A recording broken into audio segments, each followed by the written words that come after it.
One of the biggest to-dos and challenges any small business owner has is just mastering the art of social media, just knowing who's your ideal customer, where they're hanging out, where do you start really engaging and building community, and how do you do it effectively?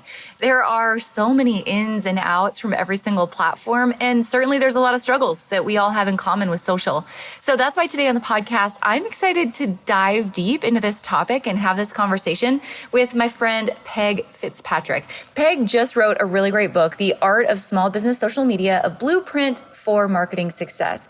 Peg is going to dive today into what it means to really be successful on social media. What are the challenges that we're seeing right now and how to overcome them? And how do you start to plan and batch your content in effective strategies to actually build community around your brand? I know you're going to love this one and you're going to love Peg's book. So I've got that linked up for you in the show notes, but get ready to take some notes and start learning. Meet my friend Peg.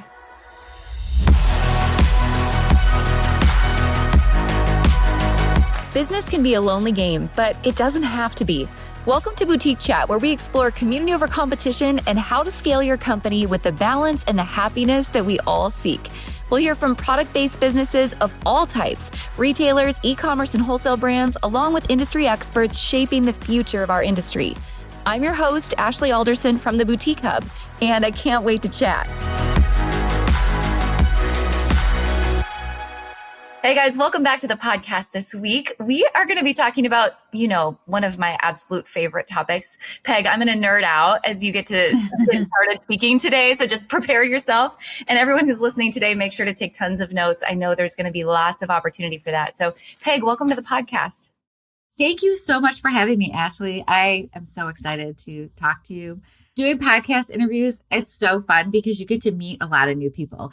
And people listening, you guys all know Ashley and you love her because you listen to her show every week. But I feel like it's such a gift to meet new people all the time. I feel the same way. And I have been so excited. I can't wait to fully finish digging through your book and all of your content because it is amazing what you're creating for small business owners. So let's just back up. For those who have not met you yet, Peg, how did you first get started teaching small business owners the art of social media and marketing and all the things that you do today? Where did that all come from? Well, if you go way, way, way back when I was in college, my second time going to college, I was an adult student. So in my 30s, I went to college and I went for English. And then I ended up majoring in education, English with a minor in geography. So those were all the things that I loved. So I really wanted to be a classroom teacher, and my mom is a teacher. And it just did not happen. A weird glitch happened at college, and they were like, okay, here's your bill for the semester. And it was for the whole year. I had to pay right then or I couldn't go. And I had 3 little kids. So no, I did not have that money saved up. Yeah. And it was the college that made an error, not me, because I did all the paperwork, but they lost it. It was before everything was done on the computer. That's how old I am. So I immediately went into the classroom, started teaching. I did a pivot. I had one day of super sadness, and then I was like, fine, I'll just, and the principal found out, and he was like, hey, come and teach at our school. So I was like, cool. So teaching is something that I love. And then, working at other jobs, I worked at other small businesses, and I worked at a company where I did traditional marketing, where I was doing email marketing and flyers and connecting with people online and all of that kind of things. But this is pre-internet. So I was working at a job that I loved, but it was very hard working as a property manager. So it was social work, really, because it was social work kind of things. So I switched from social work to social media, because all of that job was basically, it was social work, but then also you were doing, really serious paperwork every month that was doing taxes for every single property. It was just doing 30 or 40 versions of taxes. So it's not my happy place. I was like, I can do it. And I did a good job at it, but it really didn't fulfill me at all. I need to do creative things. And I've always been, I was a theater girl. There's lots of people in marketing that were in theater or dance or voice or something like that. Were you in any of those? Yeah, well, speech. So not necessarily Okay. theater, we didn't have it, but like speech team, yes. Yeah. So, but again, you were like up in front of people, you were Mhm. preparing. There's similar things. I'm sure you found a lot of things Yeah, in speech that helped you be great at what you do now, because yeah, a lot of people, speaking is their greatest fear. Like yeah. having being on speech team, most people would be like, heck no, like that's not my jam. So then fast forward, I started working. So I was doing that job, but I really wanted to do something else.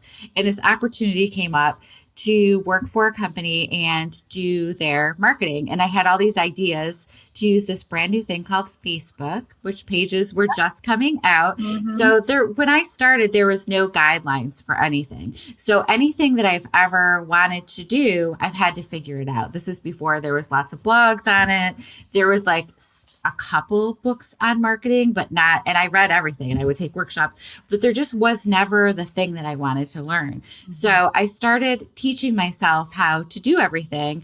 And I did it all on my own account before I would work on the company stuff, you know? So I say I accidentally built myself a social platform because I was testing things and using things and figuring things out. And then I would use it on the company stuff. So that kind of evolved, and that was like a part-time thing. So in moving forward, I had my own blog, and then I worked for a little Australian startup that you may have heard of called Canva. Do you use Canva? I love Canva, yes. Yeah. So I always say it that way because at the time I started, nobody knew who Oh Canva my was. gosh. Yeah. Nobody knew who it was. And my job was head of social strategy.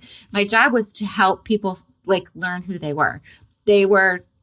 They had a really cool product already. It was like in its little baby infancy. I was like employee 24, 25 Oh my with gosh. Guy Kawasaki. I know, who started like, now Cool. they think they have 2,000 people. So Yeah. this was in their tiny first original office, and I worked in the United States. It was before really remote workers were even a thing. And I helped bring Canva to the US market and really kind of launch it using the things that and I just figured out like how, the main thing was like how to build a community. So I Mhm. basically have just figured out things as I went along. And I've really been so lucky to be like in a bunch of different spaces. I've spoken at a bunch of conferences, like big conferences, marketing conferences, but also like for small businesses. Mhm. And I've worked with like behind the scenes with Pinterest and Instagram, like all the big Google, YouTube, like all of them behind the scenes.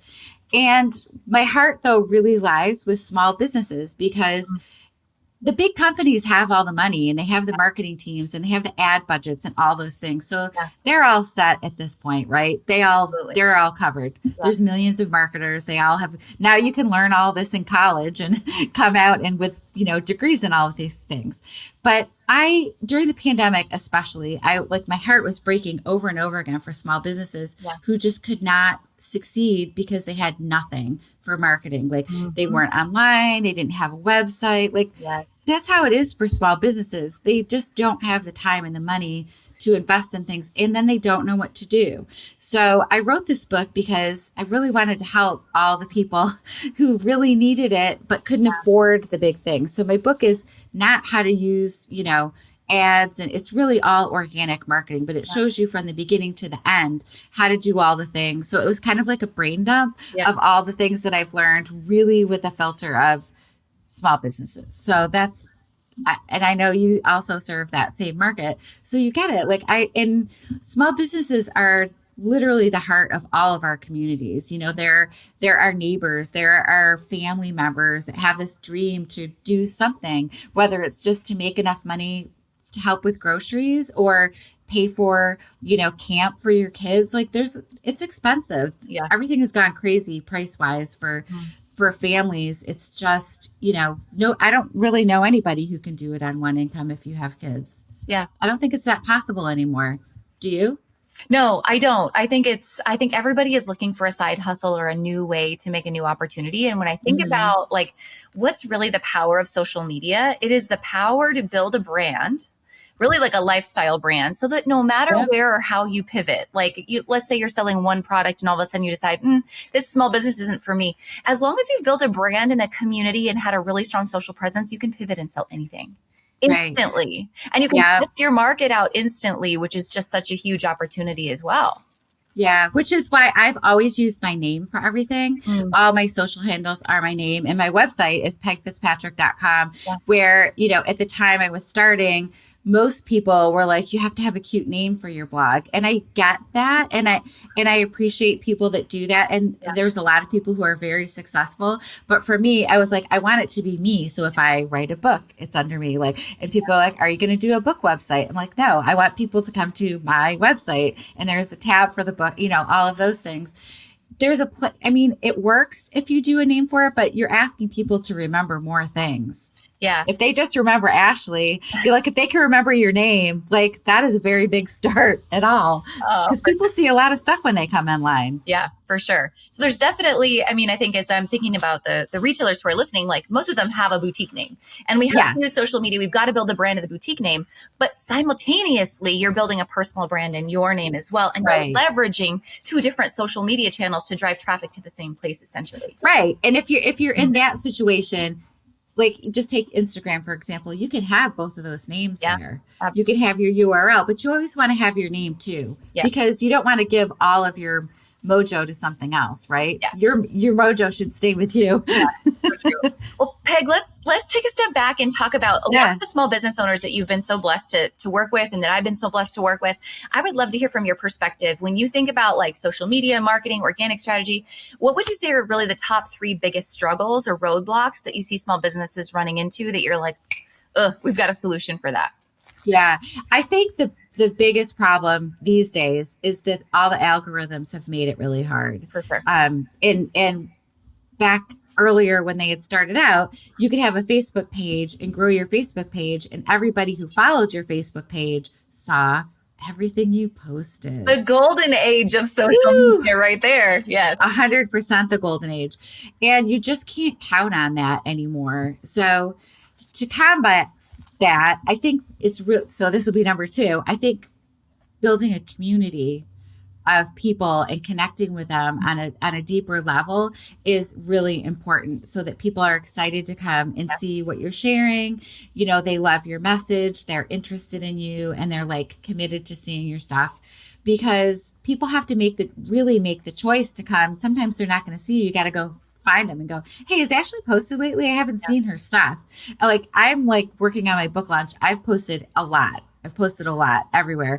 And one of my friends was like, well, I haven't seen that much, so I think you're fine. And I was like, well, that isn't good, because you should be seeing a lot.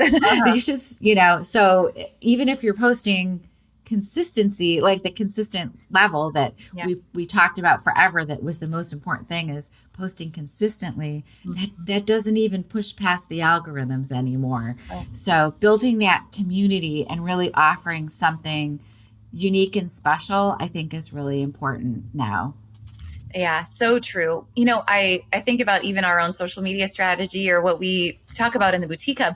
And I always tell people, assume nobody sees anything. Because I commonly will hear people say, well, I don't want to annoy anyone.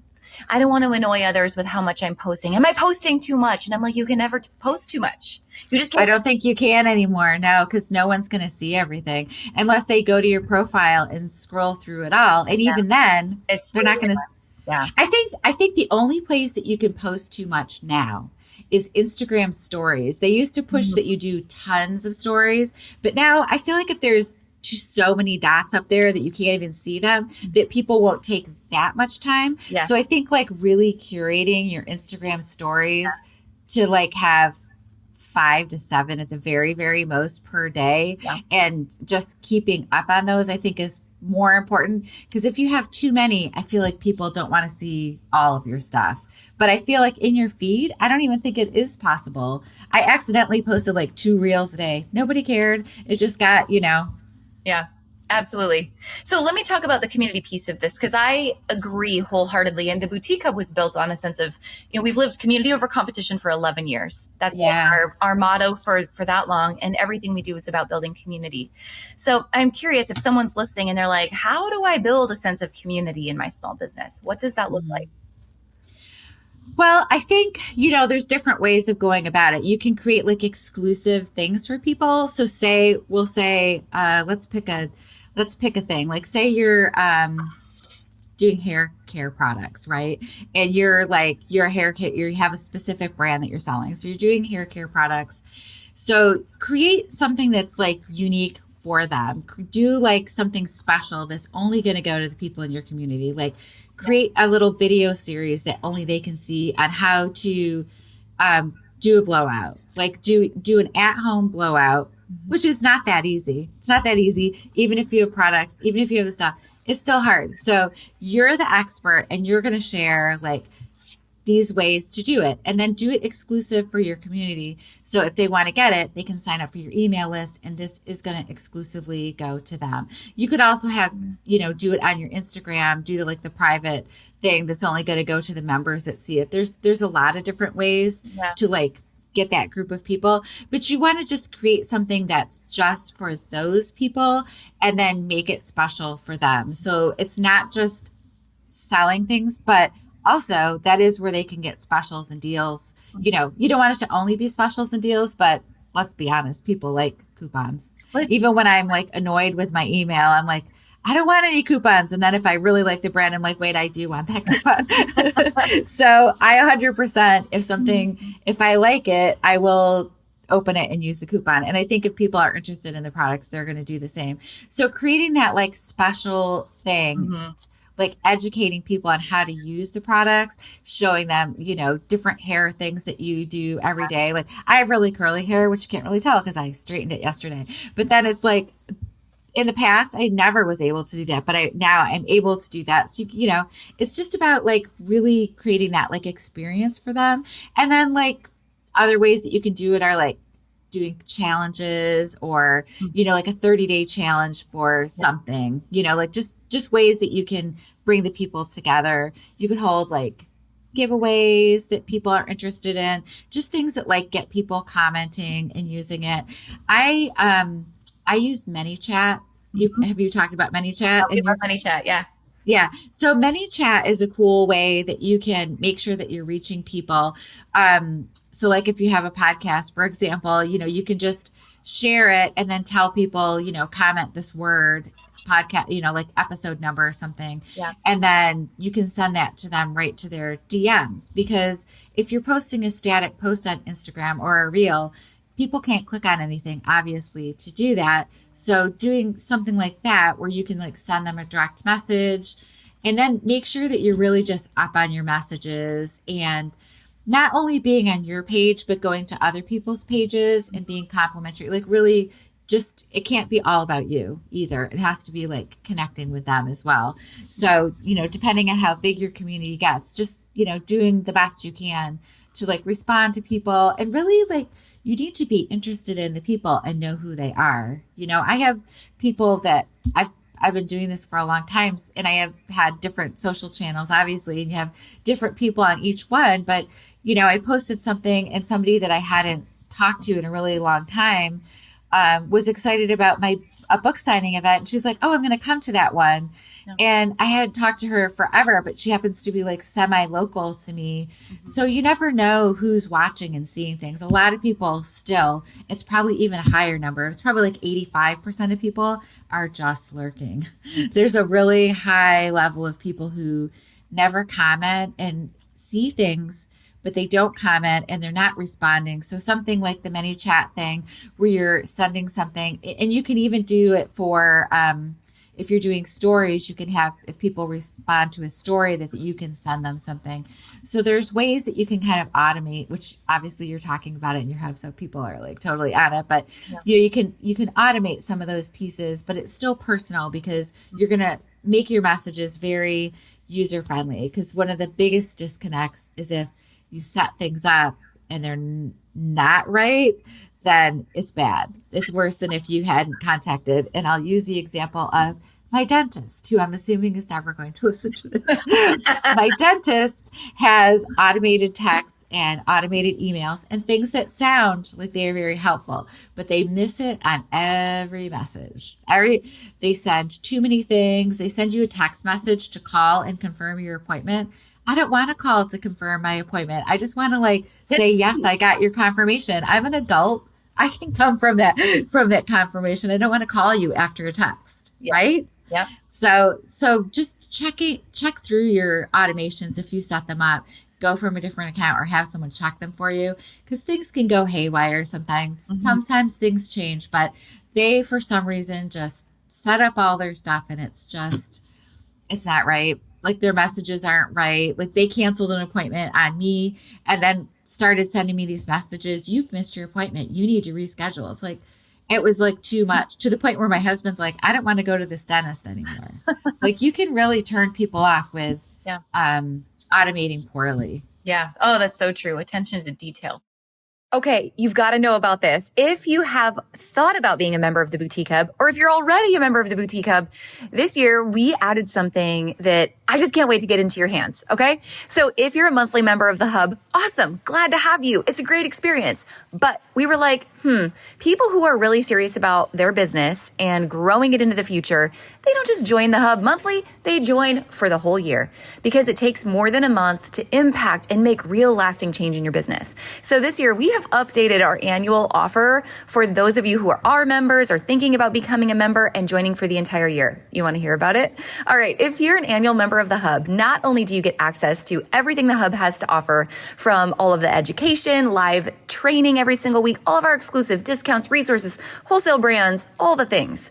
But now, as an annual member of the Hub, you also have access to some of our very best-selling masterclasses and handbooks. That's right. I'm throwing all of these crazy things in for free if you are an annual member of the Boutique Hub. This includes our best-selling small business marketing handbook, which is over 100 pages of content calendars, live sale ideas, TikTok ideas, reel ideas, social media ideas for literally every day of the month, engagement questions for literally every month of the year, collections, event ideas to run in your brick and mortar, and so much more.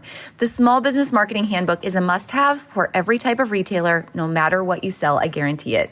We're also throwing in our small business hiring handbook, which is all the things you know to hire, train, onboard, job descriptions, everything you need to know to grow a team, plus our holiday marketing masterclass, our content sanity masterclass, best of our boutique summit videos, and so much more. There's over $1,300 added in courses, masterclasses, and handbooks just for you. Plus, when you're an annual member of the Boutique Hub, you get access to join one-on-one coaching calls with myself and several members of our team. We don't give out an opportunity to do one-on-one coaching anywhere other than for our VIP students in Retail Bootcamp or those who are members of Boutique Hub Black. So this is a real opportunity for those of you who are a member of the Hub and you're like, hey, I just need to pick Ashley's brain for an hour. I need to pick Sarah's brain for an hour. What does that look like? You can book an annual coaching call if you are an annual member of the Hub. Did I say annual coaching call? I meant anytime. You can book a coaching call, only if you're an annual member of the Hub. So that's it. I'm excited. I'm rambling. I just want you to know, if you're going to join the Hub, this is the best opportunity to get the most out of your membership. If you're already a member, reach out to our team at happypeople@theboutiquehub.com. We can get you upgraded to annual. If you're not yet a member, scroll all the way down to the join page at theboutiquehub.com and click annual to join us now.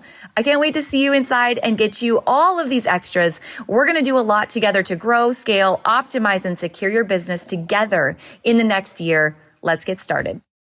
Something that you said a minute ago really sparked me. And you were talking about building a community and how important it is to be interested in making the content about someone else and not about yourself. And I'm reminded of this quote. I just said this to my teenage daughter the other day in terms of like meeting people, making new friends on a new basketball team, stuff like that. And I said, you know, Hadley, I said, in order to be interesting, you have to be first interested. So don't talk about yourself. Go and ask questions, get to know them. The more that you show you're interested in them, the more interesting you become. And I think that's really the key to community building. And ironically, that's the key to breaking the algorithm and staying top of mind. Is it's not necessarily posting content about the thing that you're selling. But a favorite example, I use this in our program called Retail Bootcamp, but I'll go to social media and I'll just simply ask this question: Brussels sprouts? Question mark. And like, you can watch people's heads explode because everyone has an opinion on Brussels sprouts. And so you're just like, it's funny, it's engaging, it's light. It has nothing to do with whatever it is you're selling, unless you're a grocer, right? Which you likely are not. But just to be interested in other people creates interesting content for you, builds community, keeps you top of mind, and breaks the algorithm. So I think it all goes hand in hand.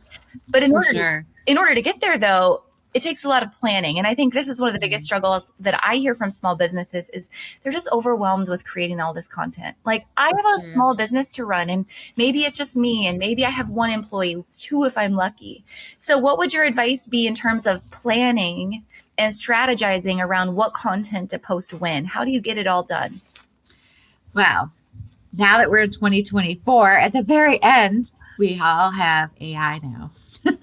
So I have worked really hard in Chat GPT, and then I also have another tool called Magi, Magai, which is like that's kind of an aggravator, and they have aggravator. Yeah, that's right. Not aggravator, but they have a lot of different tools in there, so it lets you use a lot of different AI models in there. But I've worked really hard in my Chat GPT to just, it knows my personality. It knows how I talk. It knows what I do. So I can go to it and ask questions and get very personalized responses. Yeah. It doesn't always work. Sometimes you'll get like a haywire response. I don't know if this happens to you. Probably happens to everybody, but it's going great. And then you'll start a new one and then it throws back stuff and you're like, that's not what I meant. No. And then when it gets to like the third one, I stop that chat and I just go back and I'm like, we're talking about my brand and this is who I am, just to give it a little refresh. Yeah. And then you get back in there. So that is a very great thing. Specifically, I've been using it even for little teeny things like that little note on Instagram where you can put the little note on there. Yeah. Sometimes I just want to have one, but I'm like, I don't have an idea at the moment. So like specifically after the election, just like, so I ask it like, can you come up with some like 3 or 4 word little messages that I could use for an Instagram note. So even just little small things like that, you can just have it, you can have it create a bunch of them. And then when you see that you have one that reaches people, because if you have a good one, like even if you did your note and did like Brussels sprouts, like, you know, like, or even if you're like hot take, I love Brussels sprouts, people would respond, you know. So just, if you have one that hits, then you can use that. Say, this one was really popular. Help me create some more like this. You don't want it to replace, obviously, you. And you don't want it to replace, like, you can't use it for everything. You do have to, but you can use it for a lot. And that kind of thing, like, you can have it help. Like, say you want to do a carousel post, right? Those are very popular on Instagram. And you can save it as a PDF and post them on LinkedIn. And they're actually really popular there too. So if you have an idea, you could go to AI and ask it, like, I want to create a carousel post. I don't want it to be about me, but I want it to speak to my voice and just say, like, you know, we'll go back to our hair products, you know, like five ideas for using sparkly breaths in your holiday hair designs, like just for example. And that, I mean, obviously Pinterest would be a great search for that too. But so you could just have it like, and say like, I want to have 7 carousel posts, one at the beginning to say this, one at the end to say this. And then it can come up with like things. And then you could use, you could just do a little photo shoot of using it different ways or like whatever things that you want to do. People love seeing the process of something, even from beginning to end. Like, I am so obsessed with like hair videos or makeup videos where people are showing like before and after stuff. I am there to watch it from the beginning to the end because number one, I would never go on camera without makeup on because I could not do it. But I have a friend, Sandra Salen, who is amazing. She just turned 84 yesterday and she's a beauty blogger and she is so awesome. She's so great on camera and so engaging, but she's hysterical because she'll do like no makeup and she'll be talking and she does like get readies with me. And she's so fun and interesting and great that I love watching her. And my daughter also watches her. She thought like, so she's just fun. She's like a perfect example of somebody who she's not selling the thing. She's just like doing it and talking. And I don't know. I feel like that is so big in a part of it, like the storytelling piece to building your community too. Like people just love her. People love her, like telling stories and, sharing things. And that's where you really hit it. It isn't just about you. It's about talking to the people in your community. And I did a live stream with her a couple weeks ago and we were talking about that specifically. And she says whenever she's filming, she just always is like, I'm talking to one person. and it's probably even the same when you're recording a podcast, like you're thinking of a specific like person. It's a small business owner. She's a florist. She has a little shop. It's her. She has one part-time employee, like you have all these things in your head. And that's really important to creating great content too, I think, is to really know who your audience is, because your audience is not everyone. Yeah. There is nothing where the audience is every single person in the world. Yeah. So really honing into who you're speaking to helps get the right message, helps reach the right people. And you get there when people are commenting saying, I really needed this today and this is perfect for me. And then you really start to feel that and you're like, okay, because it is hard when you're putting stuff out and you're not getting responses. It's hard. Like that is a very hard thing about social media, is that sometimes you feel like you're talking into the echo chamber. Well, especially when you get started. And I think that's where most people, like, they quit before they really get any traction because they feel like that, like they're so alone. But it's the consistency. And I think to your point, it's like the raw authenticity of showing up and being comfortable in your skin, no matter what. Like, it's not the olden days of like being fake on social media, I think, are so far gone. And the idea that perfection has to be, front and center. Perfection doesn't sell. I think everyone wants to know that whoever I'm following has a little bit of shit show in their life, just like I do. Yeah. Speaking of that, I don't even know the last time I've seen people like use filters. Remember, everything was just filters. Oh my gosh. I go back to the beginning of my Instagram channel and I'm like, what was I doing? Like, I know. I was really experimenting with all of them. The filters were so bad and we were all using them. I know. Yeah. But I mean, that just goes to show you that people would rather see, especially people who are doing beauty stuff. I don't want to see, although I will say the one thing that I will do is the eyelash. I am obsessed sometimes with the eyelash. I can't put fake eyelashes on. I have a lot of mascara on. This is good. Like if I can do like eyelashes, I'm good with that. I feel like that's not too bad. No, not bad. I keep paying for these damn lash extensions. That's what's there. You go. I know. I did that for a long time too. Yeah. Well, okay. Another question I think a lot of small business owners have to tackle is, what social media channels should I even be on? And you mentioned just a minute ago the importance of, I think, step number one is identifying who is my customer. Because when I target everyone, I reach no one. So honing in on who am I really talking to. But then where do I decide to put the most of my social media effort? What channel? Right. That is one of the most important things to do right at the beginning. You got to figure that out. So figure out, if you're making jewelry, like who your audience is, whatever your thing is. Yeah. Instagram is still a really great place to do a lot of this stuff. It's so, so, so time consuming. I'm not saying to ditch it, but I am saying that people are underusing Pinterest, which the best thing about Pinterest is every single thing that you do gets a link that people can click and go to. Mm-hmm. Short form videos, you could make a short form video and you could vertical video. And it can go as a reel. It can go as a YouTube short. It can be a Pinterest pin. It can be, I forgot something else. And there's TikTok. I forgot TikTok. So there's a lot of different things. So I know people like to go on TikTok and they think that's the greatest place. And a lot of small businesses honestly are doing great there. Like it is a place where a lot of people have been successful. But the whole thing is that everybody talks about there is going viral, which is impossible to say, my plan is I'm going to go viral on TikTok and then my product will sell out. Yeah. That is not going to happen. Like you cannot plan that. It could happen to you once and it will never happen again. It can happen and you might get a little bit of followers, but then they unfollow you 2 weeks later. So going viral is not, sorry to burst anyone's bubble, but that is not a strategy. I'm sure you must talk about that as well, right? Yes. Yes. Yeah. So, Pinterest is very, very underused. Every vertical video, anything that you're selling can sell on Pinterest. Mm-hmm. Every single thing leads to a clickable link, whether it's a video or a graphic. And then the great thing is you could make 4 videos for the same thing. You could make 5 graphic pins for the same thing. And it doesn't matter that you have multiples. They can all be different. So it's a place where you can create multiple things without a lot of time, by the way. Mm-hmm. If you have one product, we'll say it's the hair product. So you have this one really great hair product. You can put the benefits of it in ChatGPT, say, this is my persona. These are the things that I want to talk about. Please write me 8 Pinterest pin descriptions and titles with SEO. This is the blah, blah, blah.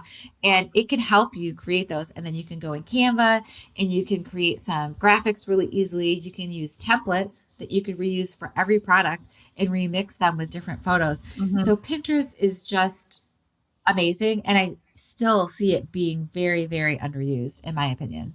Yeah, especially, I mean, specifically to the boutique and retail industry. I think that people look often at Pinterest as like another social media channel. It's not social media, it's a search engine. And Right. for many retailers, I mean, it's like Facebook, I think, still is the number one converting platform for a product based business, but Pinterest is often number two because let's say a Facebook post or an Instagram post organically last an hour, maybe 2 hours in the feed, Right. where you're talking about an average pin lasting up to 4 months. So the longevity of Longer than 4 months. That's just the little, it can go years. If you have holiday stuff, it can come up every single Christmas. I mean, the fact that it's still so underused, and I get Facebook like is really for people who have a great Facebook page. Yeah. I get it. Yeah. It's hard to like leave that, and you don't have to. You have to leave it.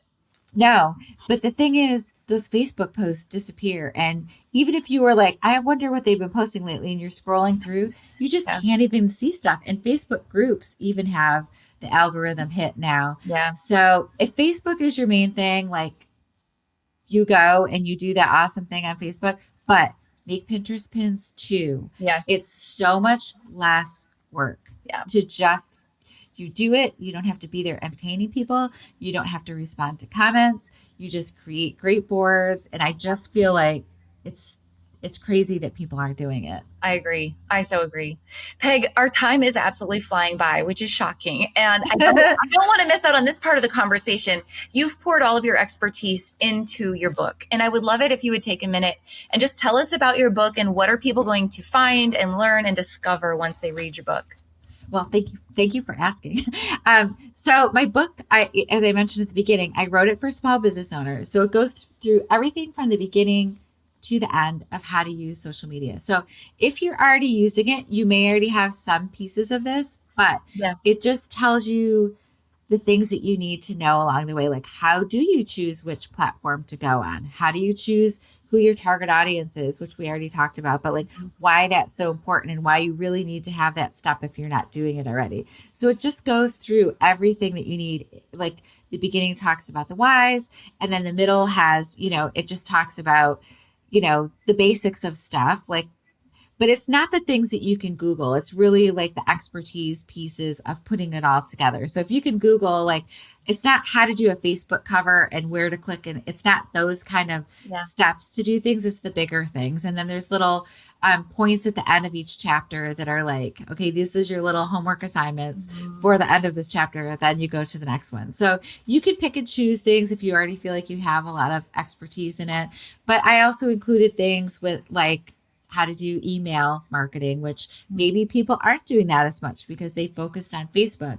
But if you don't have your own website and your own email list, you are missing out because everything else can disappear in a snap. I was on Google Plus. I don't know. Were you on Google I Plus? remember Google Plus. Yes. Okay. I had 1.5 million followers on Google Plus. Wow. Which was really hard to get to. And it was so great because I'm a blogger and Google search loved my blog because I was sharing stuff on Google all the time. Yeah. And that is gone. And I lost all those people. Yes, I'm still connected with some of them on other social channels, but people dispersed and scattered. And then I have my email list and my website. So those things are the same. And even if people were like, hey, I miss Peg, I wonder what she's up to, they can go to my website, hopefully, and find like, oh, she still has blog content and she's still doing things. So it's really like those kind of things, like just from my learning experiences, like just all those kind of things. And then to the, then it's like putting things together, like how to create a content calendar, why that helps you, what to put on your content, what kind of content should you share, like all those kinds of things. So it really goes from the beginning of the end. And it is different than if anybody read my first book, The Art of Social Media, which was power tips for power users. That was not the beginning to end. That was literally power tips for different things. Like this is how you can, that was like the quick tip kind of deal. Mm-hmm. This one is like digging into your small business and just creating the blueprint for yourself to make your business sustainable without a lot of money, just your time. And I feel like small business owners really are the superpower of their business because the passion that they have for the thing they're doing makes it all unique. So taking all of that and then you just are rolling it into this blueprint that you can create for yourself. So that's what it is. Well, I love it. I know that you and I are just so aligned in having, a big heart for small business. And we know that when we change a small business owner's life, that changes generations. It changes the families that they employ and it changes the community around them. So it certainly has a huge ripple effect. So I love that we're on the same path, same mission, because it's hugely impactful. So it is. Peg, I have one last question for you. Just as you think about that, right? Like the whole reason you're here and these books you've written and all the people that you've served along the way. I'm just curious, as you fast forward, 20 years from now, and you're looking back, you're on your front porch with friends, family, and you're having a drink, cocktail or iced tea, whatever it is. And you're looking back at this life that you lived in the books and all of the content, really. What's the thing you really want people to remember most about you, how you lived and what you created? I think that I helped people. That's kind of my goal, is to help. Like if somebody says, you helped me learn this and now I have, my business was able to do whatever. Like I really just feel like it's helping people learn, like I can't consult or work with every small business everywhere. So this book is kind of like a brain dump of like, this is how you do it. So if it really helps people, if it helps small, to be honest, I don't even care if I make money from it. I feel my mission for it is like to help all the underserved people. Like if this book is just like in libraries and one person's checking it out a week and helping, like that's my goal. Like I just want to help people and have them learn how to do it in one place. And then always my goal is to just have people go and do it like themselves. You know what I mean? To make them self-sufficient. You don't have to also buy this from me or do this other thing. It's just, here's the book and do all the things. And then I probably will still post on my blog stuff because I like my blog. Yeah. I know podcasts are more popular, but I still like writing stuff. Yeah. So yeah, I just hope that people remember that I was helpful and maybe friendly. And hopefully nice. Those are my goals. I'm a small town girl. It totally shows. Like I'm a small town person. Like yes, I love it. Well, we won't tell everyone, but Midwest is the best. We're just going to leave it at that for everyone.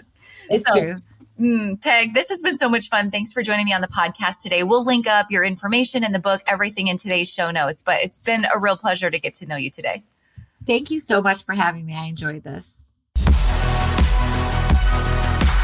Thanks for listening, guys. I hope you took away all kinds of nuggets and new ideas from this week's episode. Don't forget to subscribe and leave a rating and review. We love to hear your feedback and give you a chance to be featured on the show each and every week. For more information on our spirit of community over competition and to access guest downloads and bonuses and all the resources we talked about on the show, head on over to theboutiquehub.com and join the community. We'll see you next week.